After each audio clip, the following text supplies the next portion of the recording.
procedures. So, the 6 sterile procedures are the packing material for sterilization. Second is the proper handling of pick-up forceps. Third is opening of sterile materials. Next is the pouring of sterile water into the sterile field. Fifth is the serving the sterile pack of the sterile field. And the last is the sterile gloving technique. So, what is sterile technique versus clean technique? So, sterile technique is a complete absence of microorganisms including their spores, while clean technique is a physical removal of visible dirt. So, it can reduce the numbers of microorganisms. So, next, so let's start the packing materials for sterilization. First, I'm going to do the hand washing technique. Then, I'm going to wear the gloves.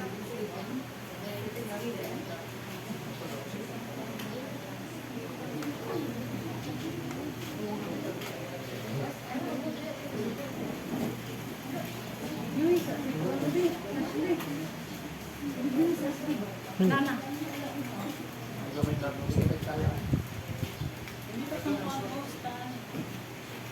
Nana siya. Stand gani. Ay stand. Next, I'm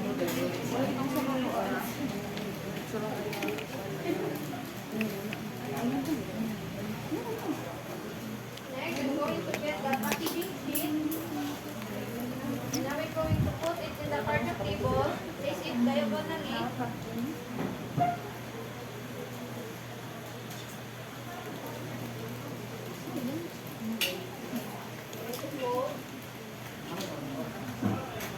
Next, I'm going to get the kidney basin. Make sure the kidney basin is clean and dry. Going to fold. Fold.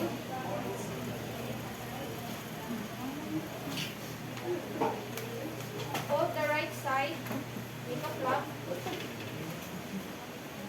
Next, the left side. I'm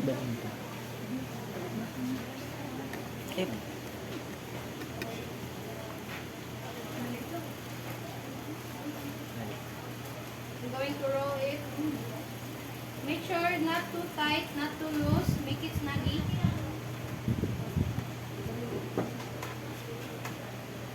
Next, I'm going to put the sterile indicator tape.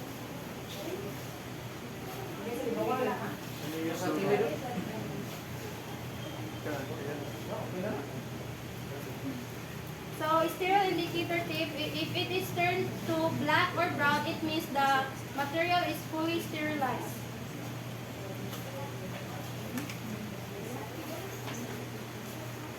After you put the sterile indicator tape, put label, including the name, date and time, name of the material, name of the one who prepared it, and its signatures. So we're going to put in the autoclave machine. So autoclave machine is machine used to killing harmful bacteria or viruses. So next procedure is the proper handling of pick-up forceps. So I'm going to do hand washing technique and wear new set of gloves. So this is the container of pick-up forceps. So make sure the pick-up forceps is soaked with 50% of Lysol and 50% of previously boiled water. So in picking or handling a pick-up forceps, make sure you use your thumb and ring finger. So always put it down, don't put upward to avoid cross-contamination, don't point to others, don't point at others. Just point, always in your eyesight.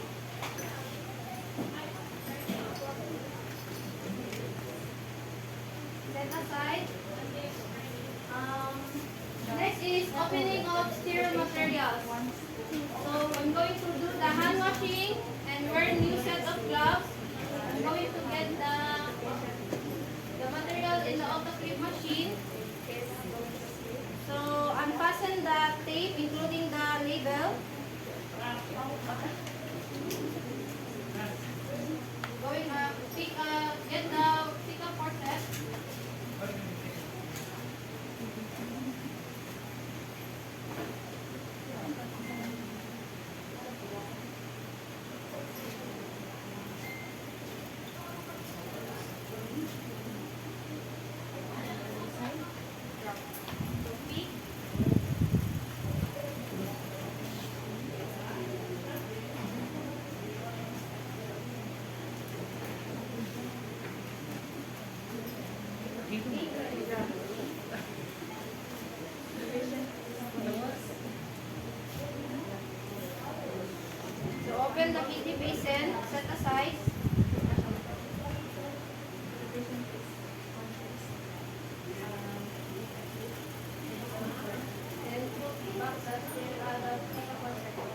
So, every 1 inch around the sterile field is considered unsterile.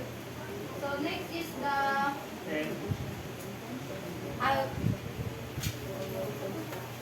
every 1 inch around the sterile field is considered unsterile, and below the sterile field is unsterile. Number 3.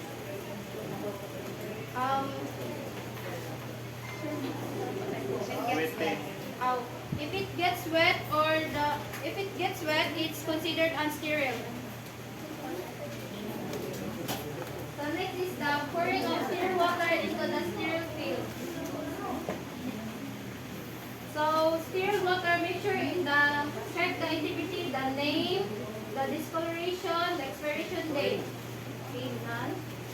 So unseal the sterile water. So open the cup. Open, face the cup upside down. So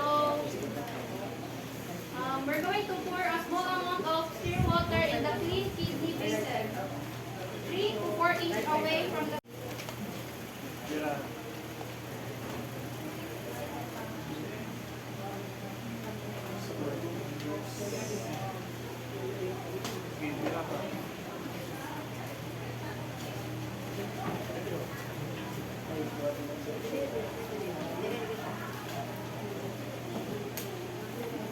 Next is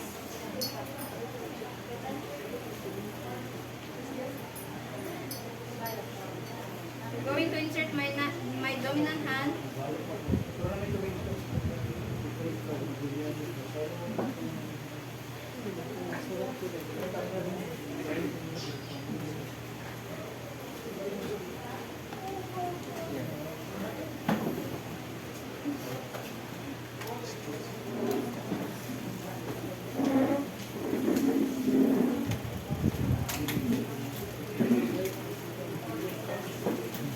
So after donning the sterile gloves, you can fix it by gloves to gloves.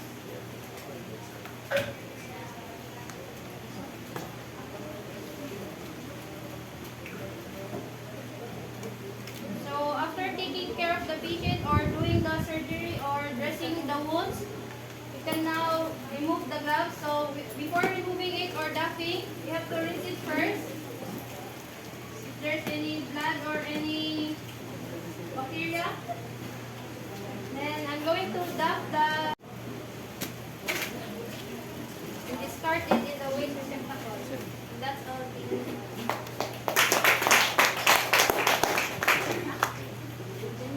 Okay, comments?